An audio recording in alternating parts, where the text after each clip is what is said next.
Na cultura, o centro está em toda parte, por Martin Grossmann.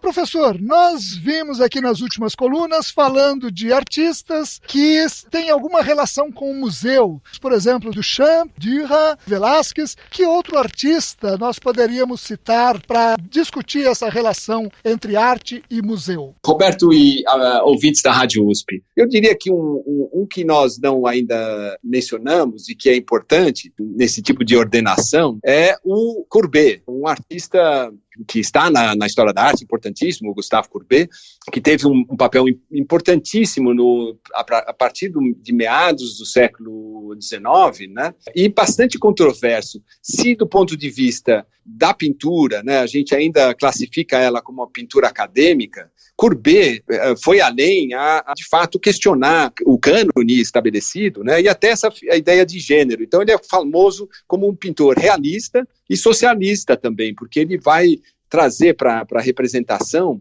aqueles que nunca fizeram parte do mundo da pintura, dos grandes museus, né? Então, o campesino, enfim, uma preocupação com uma realidade daquele mundo, naquele momento histórico. O que eu gostaria de ressaltar aqui é a importância dele para o sistema da arte. Como o museu está no centro desse sistema, ele foi bastante audacioso, eu diria, né? Porque ele apresentou obras para uma importante exposição universal, né, a de 1855, foi a segunda importância depois da primeira, de 1851, na Inglaterra, quando uma boa parte das obras foi aceita, só que no mínimo 2 ou mais foram recusadas, né? E ele ficou bastante indignado com essa situação, né? E resolveu, então, abrir o seu próprio espaço de arte, um pavilhão muito próximo da Exposição Universal de 55, né?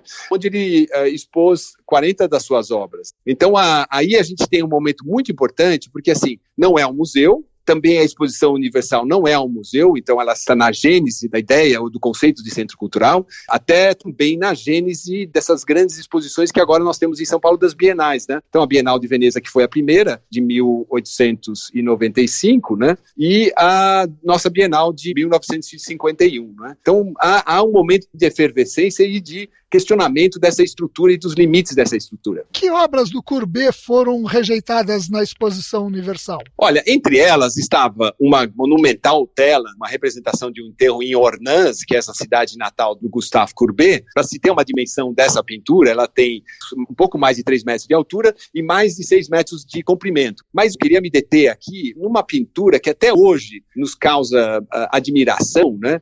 Que está no Museu d'Orsay, em Paris, que é uma obra também monumental, em tamanho mais ou menos das mesmas dimensões dessa anterior que eu já citei.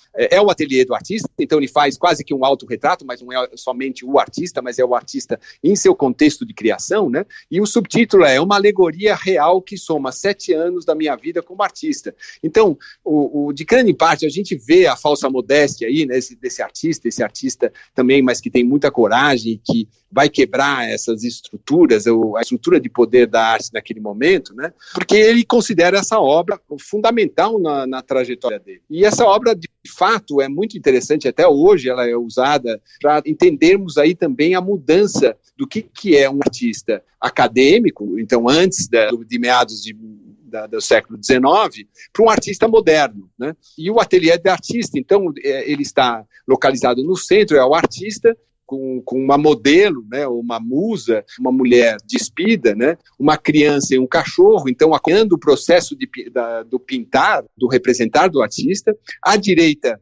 estão aqueles que fazem parte da sociedade, que tem uma relação direta com Courbet, né, entre eles o poeta Charles Baudelaire, e do lado esquerdo da tela que ele está pintando, estão aí, então, essa realidade da sociedade. Então, desde camponeses até estrangeiros, é um quadro que até hoje desafia uma interpretação única. O professor Martin Grossmann conversou com Roberto Castro.